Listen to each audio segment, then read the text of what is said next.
welcome to the stage, Karalia Stetz-Waters!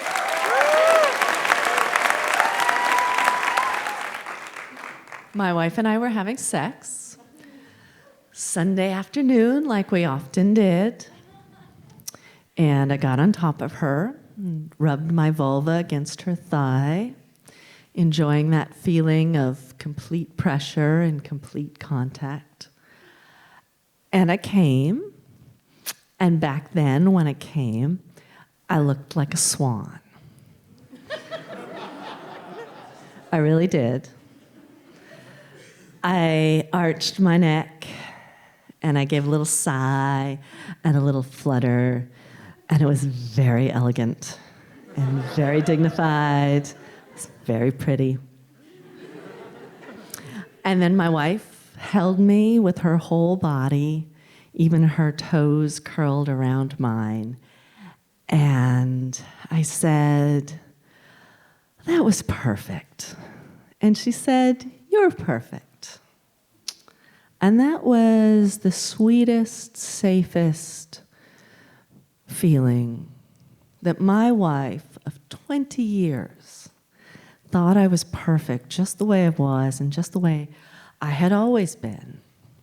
It was the sweetest, safest, most comfortable feeling until I realized after about 20 years, I was growing out of elegant swanhood and growing into something else entirely.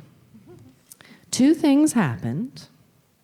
The first wasn't particularly romantic. I went on some medications that I should have been on for a long time. I'd always been a little troubled.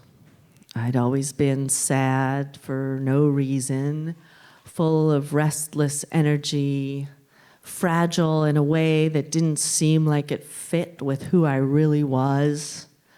And as confusing as mental health had been to me, the nice psychiatrist diagnosed me as easily as you would diagnose an ear infection. He said, "You're bipolar, you have OCD, and your records show you'd like your prescription sent to Rite Aid." And I would never suggest that medication is the right answer for everyone. But for me, it was absolutely transformative. It took about a year for the medication to get just the right medications. But right from the beginning, I had this sense of looking around at other people and thinking, "Oh, this is how it's been for you this whole time. Like, this is really easy. This is nice."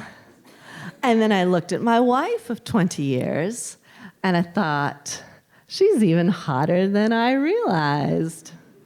And I thought, I could bury my face in her cunt for a couple hours every day. The other thing that happened was research. I am a romance writer. I write a queer romance series that's set in Portland, and I had decided to set my next book in a sex toy store loosely based off of She-Bop, because She-Bop is fantastic. And I was knee-deep in research. I was interviewing people, I was reading books, I was watching videos, and I was going to pleasure education classes. And I had gotten very, very, very interested in my research.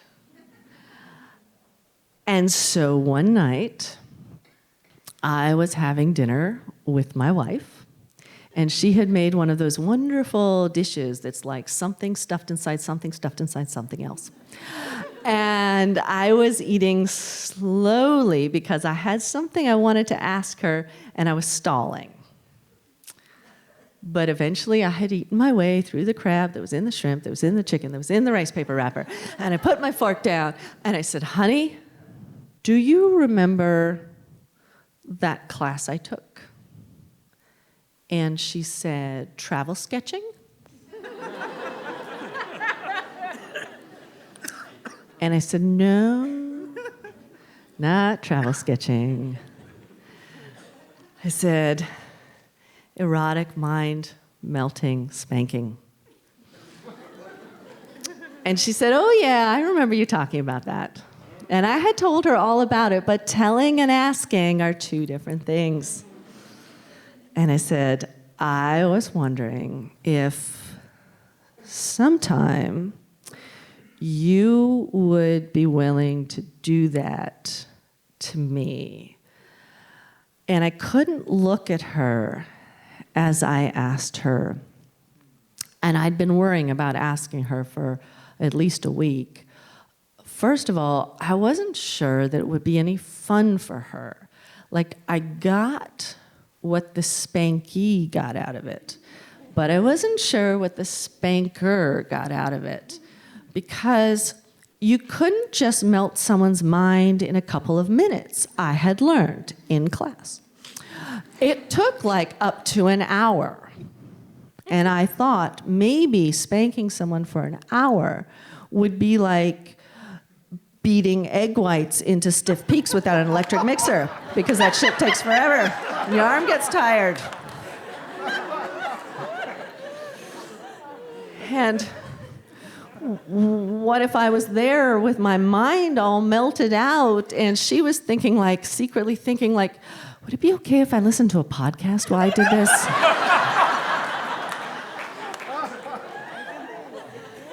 And then I was like, well, what if she just didn't want to, and it made her uncomfortable, and she felt bad, like she'd let me down, she disappointed me, she hadn't given me what she needed, and I would never want her to feel like that. But I had worked through that worry, and I thought it probably wouldn't make her uncomfortable, because I had thought back to our early relationship when we were first going out. And when I met her, she did have a pair of handcuffs clipped to her headboard.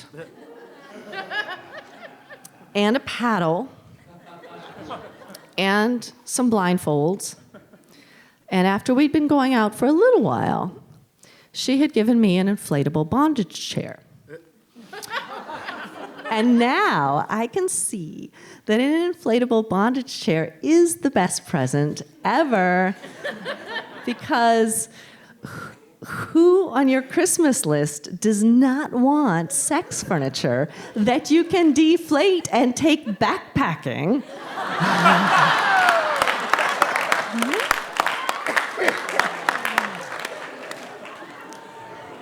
I can see that now. But back then, I already had some mental health problems. And I liked the idea of the bondage chair, but it took me a lot of self-control to keep my emotions in check, and I just couldn't relax enough to enjoy that experience of having someone else completely take charge of my body. So we tried the chair once, and then I deflated it and tucked it away in a closet. And as I remembered that, I realized I was the one who had let her down. I was the one who had disappointed her. I was the one who had not given her what she needed. She had wanted a life of exploration and loving kink and surprise bondage chairs. And I had not given that to her.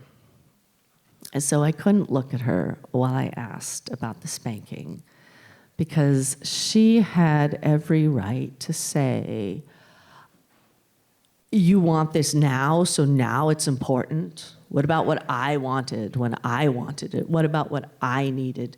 She had every right to say, I gave you a bondage chair before we had a cell phone. She had every right to say that. And what she said was, that sounds like fun. You want to try it on Saturday? But Send me a Google invite so I can put it on my calendar. Because we're really, really busy. And, if it matters, you got to put it on the calendar. So Saturday rolls around, and I'm excited, but I'm not going to say anything because maybe she's changed her mind. I want to give her an out if she has. But she takes me into the kitchen, and she sets me down, and she says, how long would you like me to spank you for? And I said, well, half an hour. That seems like a good beginner's amount. And she said, would you like music while I spank you? And I said, yes, but not with lyrics, because the lyrics get in my mind and I think about grammar. And she said, do you want me to talk dirty to you? And I said, no. And she said, what would you like for aftercare? Like a total pro, because we don't do things that take aftercare. And I said, hold me. I want you to hold me. And she took me into the bedroom, and she took out the paddle that had been floating around in our lives since we met, living in those weird drawers where you keep mementos that you don't want to get rid of but don't really know what to do with, like cassette tapes. And I laid down, and she spanked me, and it hurt, but nothing unbearable. And she spanked me again, and I thought, shit, what if this doesn't do anything for me? But I didn't have to answer that question, because after a couple of minutes, that pain became this bright, sharp, sparkling sensation. And it was pain on my skin, but as the feeling reverberated through my body, it became pleasure. And it was pleasure when it reached my clit. And it didn't just touch the head of my clit, but the entire internal structure, the bulbs and the wings, stimulating me on the inside in a way that no finger or dildo could really reach, a way that I didn't realize I'd been aching for. And as she spanked me, I felt like all the tendons in my pelvis became an extension of my clit, and my hip flexors, and the nerves in my thighs. And I was so turned on, I felt like the molecules of air against my cunt could make me come. And I teetered on that exquisite, excruciating edge between coming and not coming the whole time. And even though I was moaning and writhing and clutching the sheets, and I did not look anything like a swan, I did feel like my mind melted. I felt happy and safe and at peace. And as good as it was, when half an hour was up, it felt like the right amount of time. And I got on top of my wife, and I pressed my cunt against her thigh. And I didn't realize that I was flushed red, or that I was sweating all over, or that I was as hot as if I had a fever. All I knew was that her skin was so blissfully cool. And as I rubbed against her and I got closer and closer to orgasm, that coolness, that temperature became a color that I could see in my skin and behind my eyelids, this rich, dark, complicated cobalt blue. And then I came like a rock star. I sang, I yodeled, I wrote an entire PhD thesis on sex using only the words, "Oh my fucking God."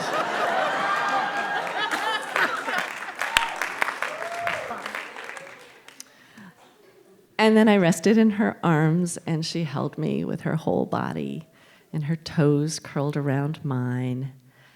And when I came back to my senses, I pulled away a little bit so I could look in her eyes to see if she looked like someone who had spent half an hour beating egg whites into stiff peaks without an electric mixer. And she did not look like that. She looked loving and a little smug. Like she was thinking, I got you there, didn't I? And she said, that was so fucking hot. And I said, thank you. I said, that was perfect. And she said, you're perfect. And I said, I would like it if you would do that to me again sometime.